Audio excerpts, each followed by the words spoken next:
Welcome to hero chemistry tutorial. আজকে আমরা গ্যাসের আচরণ ক্লাস 10 এটা সম্ভবত এটা 4 নম্বর লেকচার চলছে।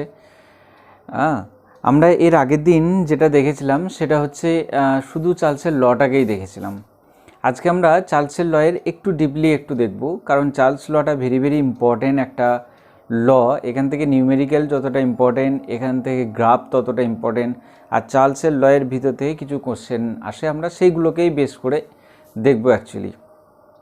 তা এখানে চার্লসের ল যেটা, সেখানে কিন্তু আমরা দেখলাম টেম্পারেচার আর ভলিউম যেটা, সেটা কি হয়, এদের দুজনের মধ্যে রিলেশন হয়।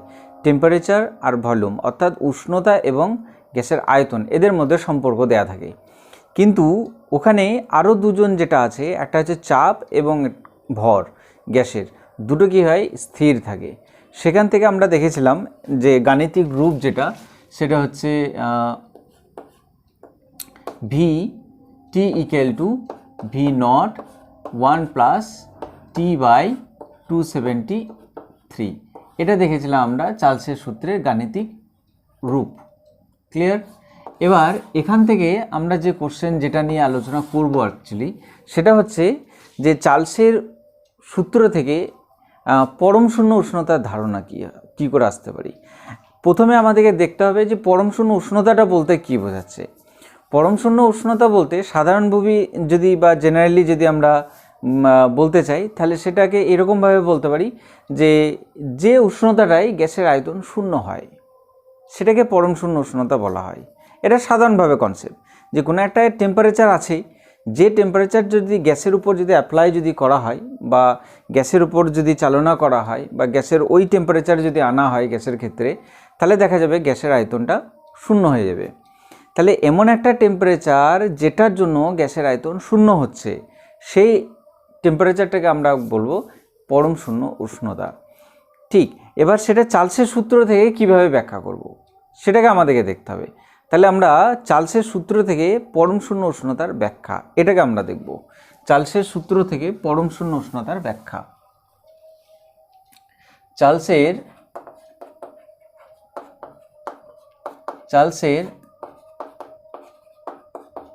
সূত্র থেকে পরম শূন্য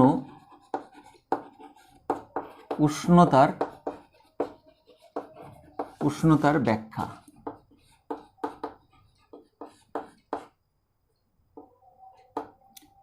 এটাকে আমরা দেখব যে চার্লসের সূত্র থেকে পরম শূন্য উষ্ণতার ব্যাখ্যা।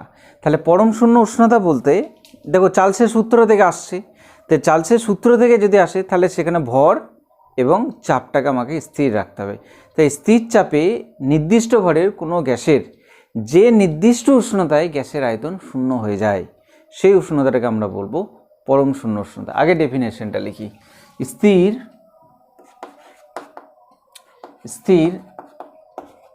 চাপে ও নির্দিষ্ট উষ্ণতায়, স্থির চাপে নির্দিষ্ট ভরের কোনো গ্যাসের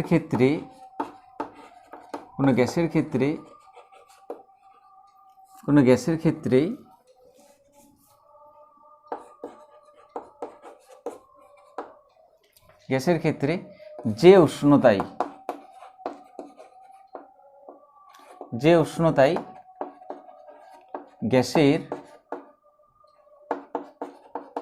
গ্যাসের আয়তন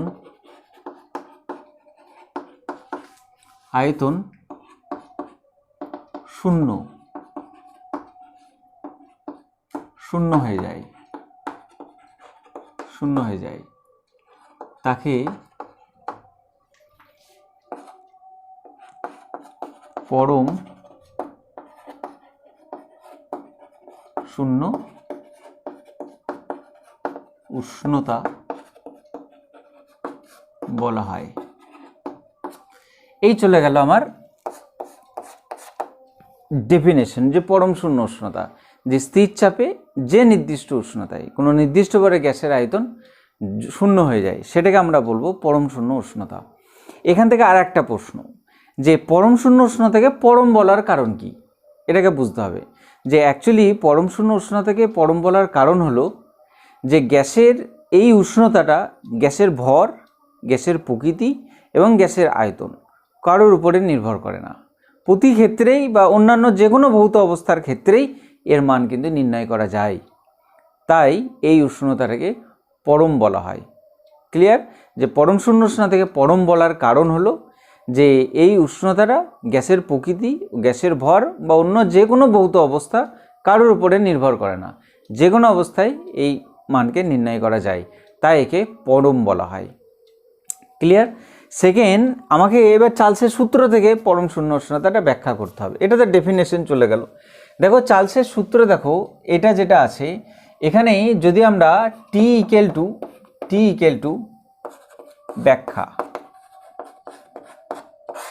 ব্যাখ্যা কি, যদি টি ইকুয়াল টু -273 ডিগ্রি করি, -273 ডিগ্রি সেন্টিগ্রেড যদি করা হয়, যদি T equal to temperature equal to এটা যদি হয়, তাহলে এখানে বসাবো, তাহলে ভি -273, ওকে, এই উষ্ণতায় আয়তন, তাহলে V0 1 প্লাস -273/273। ক্লিয়ার? তাহলে এটাকে করলাম, তাহলে V0 ইন্টু 1 মাইনাস, এই মাইনাসটা সামনে চলে আসলো, তাহলে -273/273। ক্লিয়ার হলো? এটা আর এটা ক্যান্সেল হয়ে গেল, তাহলে কি দাঁড়ালো? তাহলে দাঁড়ালো V -273 equal to V0 into 1 minus 1, V0 into 1 minus 1। Clear? তাহলে দেখো, তাহলে V -273 equal to 1 minus 1 cancel হলে কত হয়ে গেল? তাহলে V0 ইন্টু 0 ইকুয়াল টু কত আসলো? 0। তাহলে দেখা যাচ্ছে যে এই উষ্ণতায় এই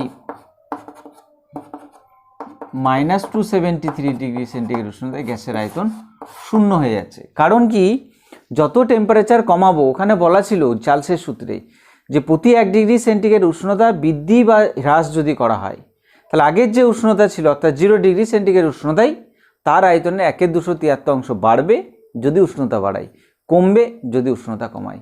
তাহলে উষ্ণতা কমাচ্ছে, আয়তন কমছে, কমতে কমতে কমতে কমতে এমন একটা উষ্ণতা আসবে যে উষ্ণতায় গ্যাসের আয়তন শূন্য হয়ে যাচ্ছে। এটাই হয়ে গেল চার্লসের সূত্র থেকে পরম উষ্ণতার ব্যাখ্যা। এটা ডেফিনেশন, এটা তার ব্যাখ্যা চলে গেল। যখন ব্যাখ্যা করতে বলবে তখন আমাকে এতটা পর্যন্ত দেখাতে হবে। ক্লিয়ার? আর ওটা বলে দিলাম যে একে পরম বলার কারণ হচ্ছে এই উষ্ণতার এই উষ্ণতাটা কোনো ভর বা প্রকৃতি বা কোনো অবস্থার উপরেই নির্ভর করে না, যে কোনো ক্ষেত্রে এই উষ্ণতাকে মান বের করা যেতে পারে।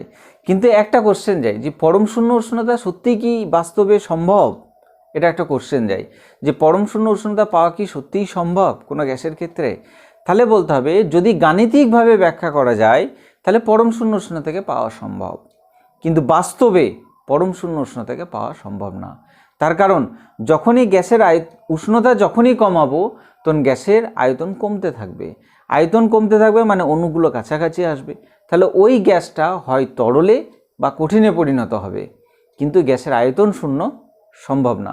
সেই জন্য বাস্তবে পরম শূন্য উষ্ণতা পাওয়া সম্ভব না। আর পরম শূন্য উষ্ণতাটা হচ্ছে সব থেকে কম টেম্পারেচার, এই উষ্ণতায় পৌঁছানোর আগেই গ্যাসটা কি হয়? তরল বা কঠিনে পরিণত হয়। সেজন্য বাস্তবে পরম শূন্য উষ্ণতা পাওয়া সম্ভব না। মনে রাখতে হবে যে যদি কোশ্চেন করে যে বাস্তবে পরম শূন্য উষ্ণতা পাওয়া কি সম্ভব, তাহলে অ্যান্সার আসবে না। একে গাণিতিকভাবে ব্যাখ্যা করা যায় কিন্তু বাস্তবে পাওয়া সম্ভব না। যদি বলে কেন, তখন উত্তর লিখব যে তার কারণ যত উষ্ণতা কমবে গ্যাসের আয়তন কমতে থাকে, উষ্ণতা কমতে কমতে এবং গ্যাসের আয়তন কমার ফলে গ্যাসটা একটা সময় তরলে বা কঠিনে পরিণত হতে পারে, কিন্তু গ্যাসের আয়তন শূন্য হতে পারে না। তাই পরম শূন্য উষ্ণতা বাস্তবে পাওয়া সম্ভব নয়। ক্লিয়ার? নেক্সট আর একটা যেটা, সেটা হচ্ছে যে যদি আমরা পরম শূন্য উষ্ণতা বললাম তাহলে একটা পরম উষ্ণতা বলে আর একটা থাকতে পারে। পরম শূন্য উষ্ণতা আর পরম উষ্ণতা দুটো কিন্তু আলাদা জিনিস, বুঝতে হবে। একটা পরম উষ্ণতা বলতে আগে দেখতে হবে পরম স্কেল তৈরি করতে হবে, তারপর পরম উষ্ণতা বুঝো। পরম উষ্ণতার স্কেলটা কি বা পরম স্কেলটা কি, সেটা হচ্ছে যদি তুমি -273°C যদি জিরো ধরা হয়, যদি -273°C যদি জিরো ধরা হয় এবং উষ্ণতার প্রতি 1 ডিগ্রি বা প্রতি ডিগ্রি, উষ্ণতার প্রতি ডিগ্রিকে যদি 1°C সঙ্গে সমান করে যে স্কেল তৈরি করা হবে সেটাকেই বলা হবে পরম স্কেল। কি বললাম? পরম স্কেল। পরম স্কেল যে যদি -273°C জিরো ডিগ্রি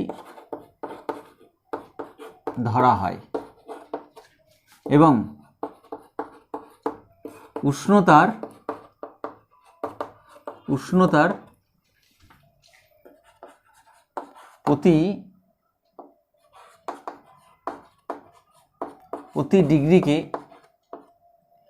প্রতি ডিগ্রিকে 1°C এর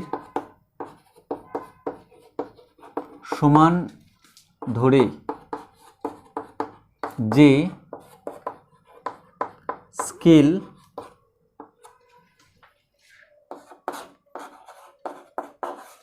তৈরি করা হয়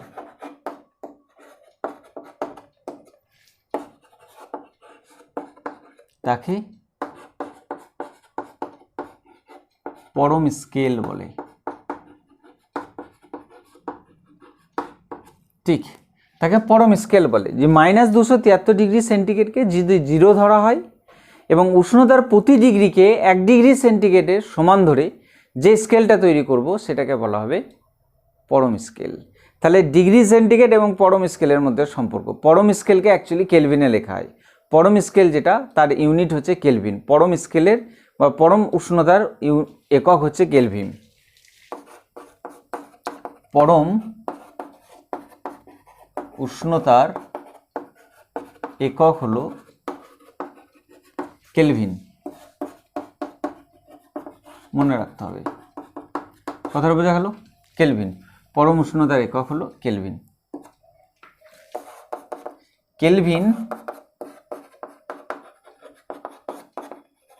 কেলভিন ও সেলসিয়াস বা ডিগ্রি সেন্টিগ্রেড, সেলসিয়াস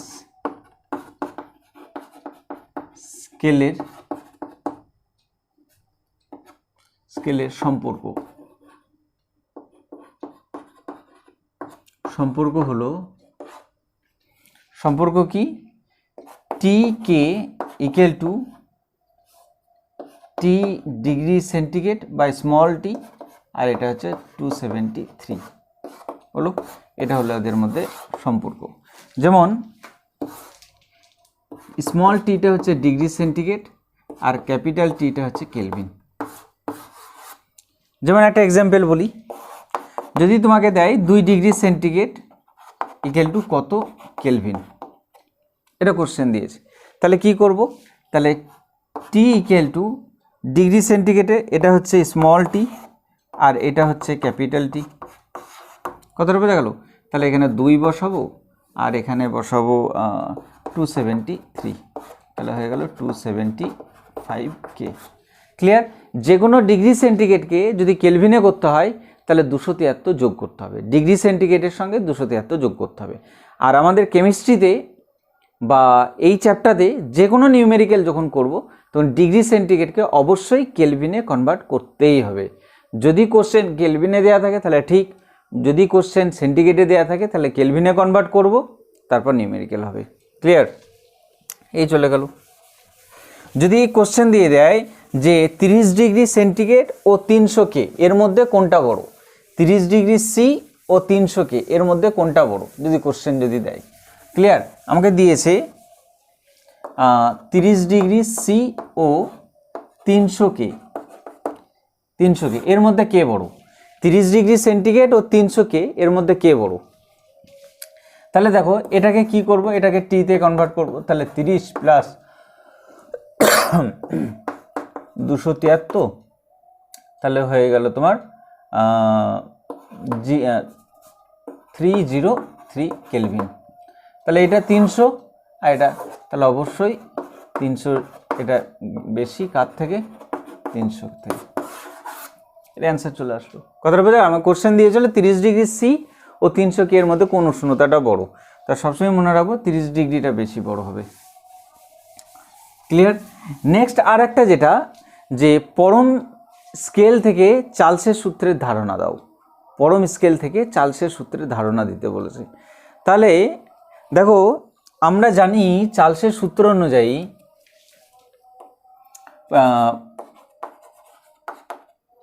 পরম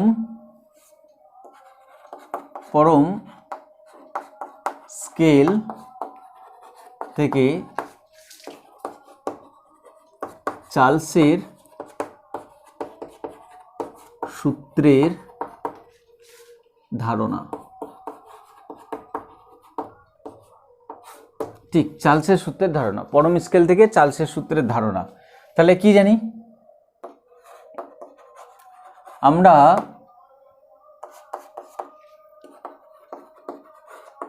জানি V equal to V0 1 plus T by 273। এটা চার্লসের সূত্র থেকে আমরা জানি, কিন্তু আমাকে পরম স্কেল থেকে আবার চার্লসের সূত্রের ধারণা দিতে। এটা আমরা চার্লসের সূত্র থেকে এটা জানি যে V equal to small V0 into 1 plus T by 273। তাহলে দেখো V ইকুয়াল টু V0, এটার এলসিএম করো 273, তাহলে এটা হয়ে গেল 273 প্লাস টি হলো। তাহলে আমরা V into capital T by 273, আর এটা হতে চলে গেল V। তার কারণ আমরা আগে দেখেছি capital T equal to small tea plus 273, এটা কিন্তু আগে আমরা পেয়েছি। ক্লিয়ার? তাহলে এখানে কি সেই, এখানে দেখো 273 প্লাস টি, 273 প্লাস টি, তাহলে এইটার জায়গাতে আমি ক্যাপিটাল টি বসিয়ে দিলাম, তাহলে এটা চলে আসলো। দেখো এই টেম্পারেচার এটা constant, V initial volume always constant হয়। কোনো কিছুরই প্রাথমিক যেটা সেটা সবসময় কনস্ট্যান্ট হবে। কীরকম আমি বলি যে কোনো কিছুর প্রাথমিক জিনিসটা কেন কনস্ট্যান্ট হয়, এটাকে আমি বলি। সাপোজ ধরো আমার কাছে এরকম একটা কন্টেনার আছে, ক্লিয়ার? ঠিক, এতে ধরো টোটাল 4 লিটারের জল আছে, ঠিক 4 লিটারের জল আছে এটার মধ্যে। এবার ধরো যখন আমি ঘড়িতে যখন ঘড়ি আমি অন যখন করিনি তখনই আমার জল আছে কত, 4 লিটার। তাহলে এটা হচ্ছে V0, V0 equal to 4 litre গ্যাসের আয়তন। প্রাথমিক আয়তন কত, V0, ক্লিয়ার? বা তরলের আয়তনটা হচ্ছে V0।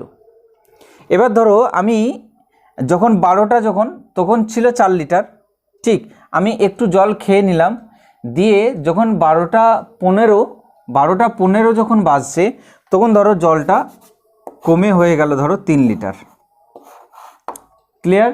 12টা 15 যখন হলো তখন জলটা খাওয়ার ফলে পড়ে থাকলো কত, 15 লিটার। আমি 12টা 15 সময় জিজ্ঞাসা করছি যে এখানে প্রথমে জল কত ছিল, তখন তুমি বলছো 4 লিটার, ক্লিয়ার?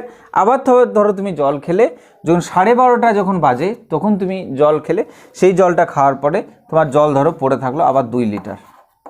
আমি আবার জিজ্ঞাসা করছি যে 12টার সময় জল কত ছিল, তুমি বললে 4 লিটার, প্রাথমিক আয়তন আবার 4 লিটার, ঠিক। আবার আমি ধরো 1:45টার সময় আবার কিছুটা জল খেলাম, তখন আমার জল পড়ে থাকলো ধরো 1 লিটার। আমি জিজ্ঞাসা করছি যে 12টার সময় জল কতটা ছিল, তুমি বলছো 4 লিটার। তাহলে দেখো এই যে প্রথম আয়তনটা সবসময় কিন্তু এক থাকছে। 12টা 15 সময় তখন হলো 3 লিটার, 12টা 12:30টার সময় তখন হলো 2 লিটার, 1:45টা তখন হলো 1 লিটার। কিন্তু অন্তিম আয়তন যেটা সেটা সবসময় কিন্তু কমতে থাকছে, কিন্তু প্রাথমিক আয়তন যেটা সেটা সবসময় কিন্তু স্থির থেকে যাচ্ছে। যে কোনো জিনিসের প্রাথমিক কিন্তু সবসময় স্থির থাকে। আমাদের যদি এজ, আমাদের যে বয়স, যদি জন্ম কত সালে হয়েছে সেটা ফিক্সড, ক্লিয়ার? ধরো 10 বছর পর যখন আমাকে জিজ্ঞাসা করে যে তোমার জন্ম কত সালে হয়েছিল, তখনও যা টাইম বলবো। 15 বছর পর যদি জিজ্ঞাসা করে যে জন্ম কত সালে হয়েছিল, সেই একই টাইমই বলবো। তার কারণ ওই টাইমটার কোনো চেঞ্জ হবে না। প্রাথমিক যে জিনিস কখনোই চেঞ্জ হয় না, তা সেটা সবসময় ফিক্স, তাই সেটাকে ধ্রুবক ধরা হয়। ক্লিয়ার? তাই প্রাথমিক আয়তনকে গ্যাস যে কোনো জিনিসের প্রাথমিককে ধ্রুবক ধরা হয়। তাই V0 হচ্ছে প্রাথমিক 0 ডিগ্রি সেন্টিগ্রেড ছিল, তখন তার আয়তন V0 ছিল, তাই সেটা সবসময় কনস্ট্যান্ট হয়ে গেল, কনস্ট্যান্ট। তাহলে এখানে দেখো এটা কনস্ট্যান্ট আর এটা কনস্ট্যান্ট। ক্লিয়ার? এই দুটো জিনিসই কনস্ট্যান্ট। তাহলে আমি কনস্ট্যান্টগুলোকে এক জায়গায় করে দিই। তাহলে V এখানে T ইন্টু V0/273, তাহলে এই পুরো পার্টটা যেটা সেটা হচ্ছে ধ্রুবক। ঠিক? তাহলে এই ধ্রুবক যখন আমি তুলে দেবো তখন এখানে সমানুপাতিক চিহ্ন চলে আসবে, তাহলে চলে আসলো V সমানুপাতিক T। ক্লিয়ার? এটা হলো গ্যাসের আয়তন আর এটা হচ্ছে পরম উষ্ণতা। তাহলে এখানে দেখো দুটো জিনিস দেখতে পাচ্ছি, আমার ছিল P, আমার ছিল M, আমার ছিল T, আমার ছিল V। কথাটা PM কে আমি দেখতে পাচ্ছি না, V আর T কে দেখতে পাচ্ছি, V আর T। তাহলে V আর T পরিবর্তন হচ্ছে, P আর M প্রধানমন্ত্রী, P আর M প্রধানমন্ত্রী চেঞ্জ হচ্ছে না, একই থাকছে। কথাটা বোঝা গেল? তা প্রধানমন্ত্রী যদি চেঞ্জ যদি না থাকে, তাহলে V আর T যেটা সেটা যদি চেঞ্জ হয়, তাহলে আমরা বলতে পারি যে স্থির চাপে নির্দিষ্ট ভরের কোনো গ্যাসের আয়তন পরম উষ্ণতার সঙ্গে সমানুপাতিক হয়। স্থির চাপে নির্দিষ্ট ভরে কোনো গ্যাসের আয়তন, লিখে নাও চার্লসে পরম স্কেল থেকে চার্লসের সূত্র, স্থির চাপে নির্দিষ্ট ভরের কোনো গ্যাসের আয়তন পরম উষ্ণতার সঙ্গে সমানুপাতিক।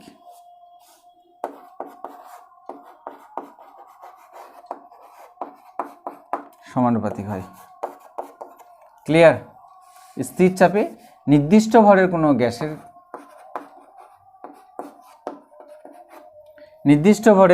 কোনো গ্যাসের আয়তন পরম উষ্ণতার সঙ্গে সমানুপাতিক হয়। এটা চলে গেল পরম স্কেল থেকে চার্লসের সূত্রের ধারণা, পরম স্কেল থেকে চার্লসের সূত্র। ক্লিয়ার? যদি তোমাদের ভিডিওটা যদি ভালো লাগে তাহলে লাইক করবে, শেয়ার করবে আর সাবস্ক্রাইব করবে, কারণ তোমরা যত সাবস্ক্রাইব করবে, লাইক করবে, শেয়ার করবে, আমাকে ভিডিওটা বানাতে তত ভালো লাগবে। কারণ আমার পাওনা বলতে এতটুকুই, যে শেয়ার, লাইক আর সাবস্ক্রাইব, এতটুকুই পাওনা। বাকি কিন্তু আমার কাছে পাওনা বলে কিছু নেই। তা আশা করব তোমাদের ভিডিওটা ভালো লাগবে। আর যদি কোনো জায়গায় বুঝতে না পারো তাহলে কমেন্ট বক্সে কমেন্ট করো, আমি চেষ্টা করব সেগুলোর সঠিক উত্তর তোমাদের কাছে পৌঁছে দেওয়ার। ওকে? আর যদি তোমাদের অন্য কোনো চ্যাপ্টার যদি সমস্যা থাকে সেটাকেও জানিও, আমি অবশ্যই সেই চ্যাপ্টারের একটা ভিডিও অবশ্যই বানাবো। ওকে? Thank you.